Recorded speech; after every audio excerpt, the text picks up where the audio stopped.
Hey, good morning, class. Welcome back to Lifespan Development. This is week number two. I know, yeah, obviously follows one, but with summer classes, things just fly by, in your first week, or at least it felt to me like week one felt like 2 to 3 weeks crammed into one. And so, to saying out loud, it's only week two kind of feels like more, at least on my end. I'm also like, again, I think I expressed this in the last video, like you, I'm not just teaching classes. I have other things that I'm working on as well. So then you add a few more classes into things, and summer school gets pretty busy quick. And I kind of like that, though. It keeps me busy and keeps me out of trouble, so to speak. So anyways, welcome back. Really excited for week two. We're already flying through the course. I mean, when you think about it, you've already read 3 chapters. Ideally, by now you've got your copy of your the textbook, and you have read the first 3 chapters. So you've already covered a lot of ground as far as this course goes. So it may not seem like, hey, only one weekend, but you really have covered almost the breadth of like 3 weeks normally in the semester. So pat yourself on the back if you've survived through week one, and you're here for week two. It is meaningful because summer school isn't easy. Again, pat yourself on the back just for being here in summer school, because there are a lot of people who do not want to be here, and you are really, really showing your grit and your determination and your ability to be successful by doing the hard stuff. So I think that's really awesome. Anyways, so I'm recording this on Friday. This is Friday morning as I'm recording this. I have not completely finalized the discussion grades yet, but I'm just going to give a little feedback overall. Generally speaking, the discussions have been amazing. You all have come and discussed the cohort effect from so many different angles. Some of you talked about technology. Some of you talked about time differences, sort of cultural differences, technology differences, all kinds of things. But it seems like you all have this pretty good idea about the cohort effect. But what I found really interesting is it's really easy to point out the differences. Like, oh, I use this piece of technology and my mom and dad doesn't either. But it's also important to remember that we probably have a lot in common with our caregivers as well. It's not just the differences that we can focus on, but you'll be surprised how much you have in common with your parents. Especially as you get older, you realize, oh my gosh, I'm acting like my mom or acting like my dad. And for more often than not, that's actually a good thing. But sometimes, you're like, oh, where did I get that from? Yeah, mom or dad.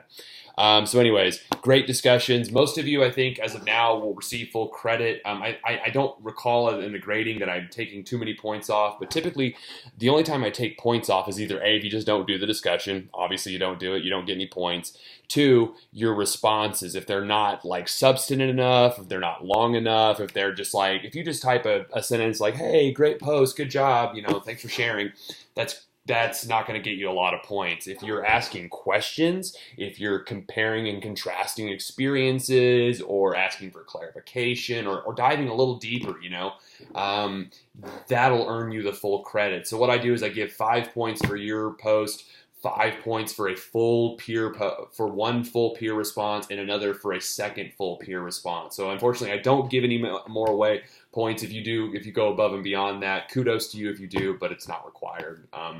So just know, if you are curious, if you didn't get 15 out of 15, I'll try to leave you some individual feedback as well, but just know it probably ties back to your responses. Maybe they weren't long enough or substantive enough. So just keep in mind that's probably what's maybe what held you back point wise. This week number 2 is going to be a little bit easier in the sense that we won't have as much to read. I'm only assigning 2 chapters instead of 3. Maybe that's a relief to you. Hopefully it is. And I think the chapters are actually starting to get really interesting as well, because we're going to focus in on specific developmental time periods. I think last week we covered prenatal development. This week we are getting into actual infancy, now that the child is born. So I want you to read chapters 4 and 5. And what chapter 4 will cover is the physical development in infancy. So once the child is born, how are they developing physically? How are they growing?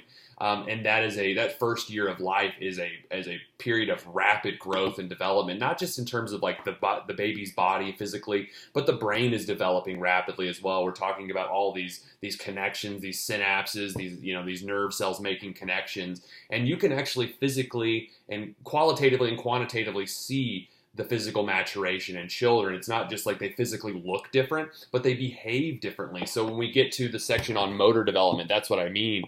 This chapter will focus in on motor development. And those of you with young children or have experience raising children, or you have younger siblings, this is the part where things get crazy for parents. When babies are first born and you have to carry them around everywhere, everything's fine and great. But once they start moving on their own, like crawling or walking or then even running, it's all bets are off for parents. You've got to watch your child every moment of the day, it seems like. And if they can get out of your sight so quickly, especially when you go into like the public, like Walmart or, the grocery store or whatever. You're also going to be reading not only about the motor development, physical development, but also sensory and perceptual development. Babies, when they're born, aren't really born with a lot of ability as far as sensory and perception go. Our eyes aren't very good. We're born literally nearsighted. We're not very good at vision and hearing and all those things. Like our development continues long after we were born, unlike other animals, unlike other mammals. We do not come fully developed. We are pretty much useless when we're first born. We rely heavily on our caregivers. So you're going to be reading about that in chapter number 4. And then I'd also like for you to read about chapter 5, which gets into cognitive development. We're specifically looking at the things that are going on between the ears. And this is our first kind of deeper dive into Piaget, Jean Piaget, who the name should be familiar from introductory psychology. Piaget's name is going to come up in almost every other chapter in this course.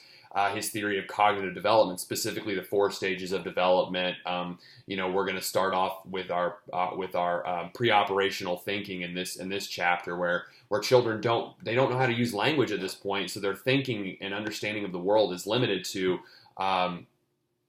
it's limited sensory motor. I said pre-operational, I meant sensory motor. I'm mixing things up. Sorry, I've been working pretty hard this morning, so thoughts and ideas are everywhere. But sensory motor is the first stage that we're going to focus in on here on Piaget's stage of development. And this is the stage where children are literally learning to explore the world through sensory and motor experiences. Like when children, they pick something up, they typically put it in their mouth, and that's how they understand things about the world. Oh, this thing fits in my mouth, this thing doesn't.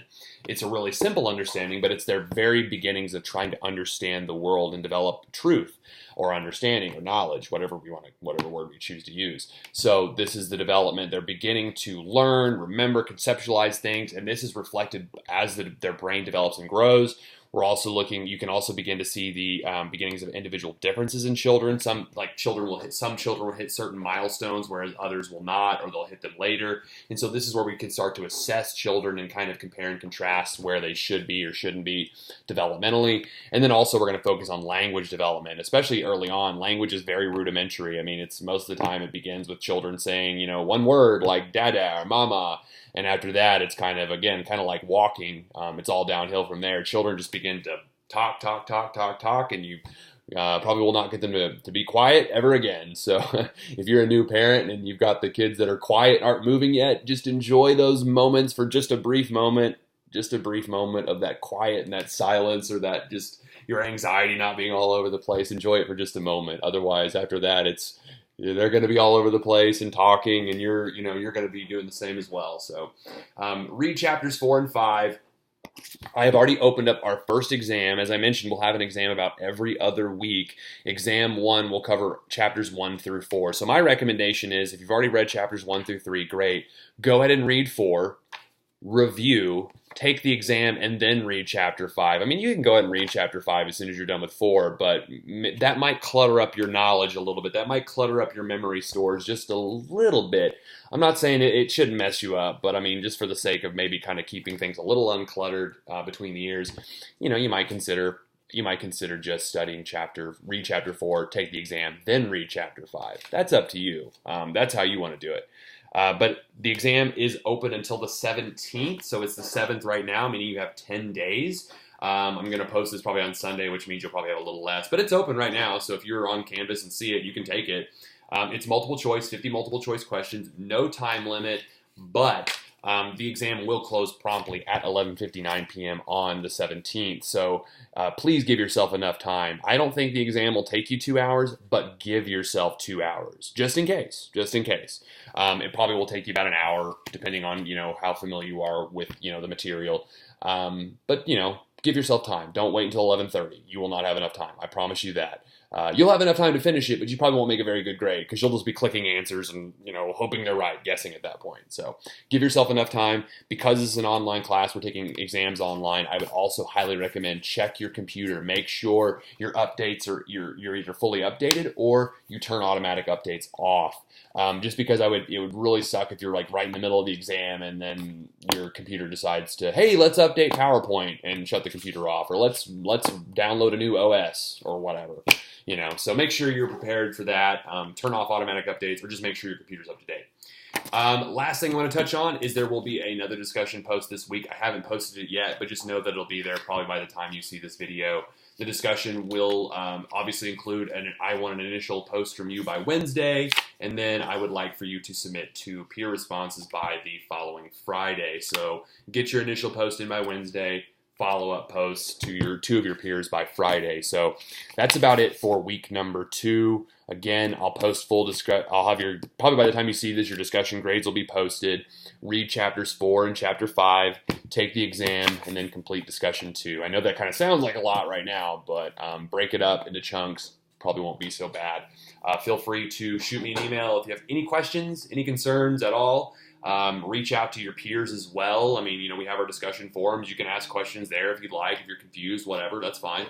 But other than that, hope everyone has a great day, has a great weekend, and I will see you all for next week, our next video, and I'm very much looking forward to our next discussions, reading your discussion responses as well. So everyone, take care.